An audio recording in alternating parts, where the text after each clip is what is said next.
ভগবান শ্রীকৃষ্ণ। আজকের আমরা এখানে সবাই উদয়কাঠি ইউনিয়নের পক্ষ থেকে হিন্দু সনাতন ধর্মাবলম্বীদের সাথে ইসলাম ধর্মাবলম্বী সবাই আমরা এখানে উপস্থিত আছি। একটি কারণে বাংলাদেশের ইতিপূর্বের 3 বারের সফল প্রধানমন্ত্রী দেশনেত্রী খালেদা জিয়া, বাংলাদেশ জাতীয়তাবাদী দলের চেয়ারপারসন, তিনি এখন এভার কেয়ার হাসপাতালে জীবন মৃত্যুর সন্ধিক্ষণে আছেন। তো দশচক্র ভগবান, আমাদের ধর্মে একটি কথা আছে, সেই কথা অনুযায়ী আমরা সবাই ভগবান বা সৃষ্টিকর্তা যার পায়ে আমরা অবনত মস্তকে প্রার্থনা রাখছি।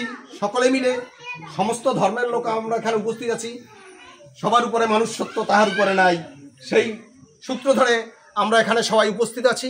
আমরা সকলে তার ভগবানের চরণে, সৃষ্টিকর্তার চরণে প্রার্থনা রাখছি, তিনি যেন আবার সুস্থ হয়ে সৃষ্টিকর্তা তাকে আবার পরমায়ু দান করে তিনি যেন আমাদের মাঝে আবার ফিরে আসেন, আমাদের দেশ সেবায় অগ্রণী ভূমিকা পালন করতে পারেন, এই আশাবাদ ব্যক্ত করছি।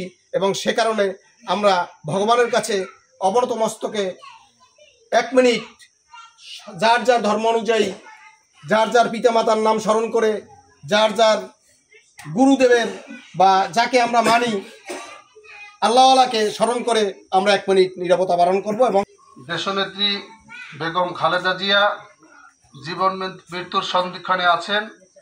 শুধু তার নেক হায়াত যাতে আল্লাহ দান করেন, সেজন্য সবার কাছে আমি একটু অনুরোধ করব, আপনারা তার জন্য একটু দোয়া করবেন যাতে সে আমাদের মাঝে সুস্থ হয়ে ফিরে আসে।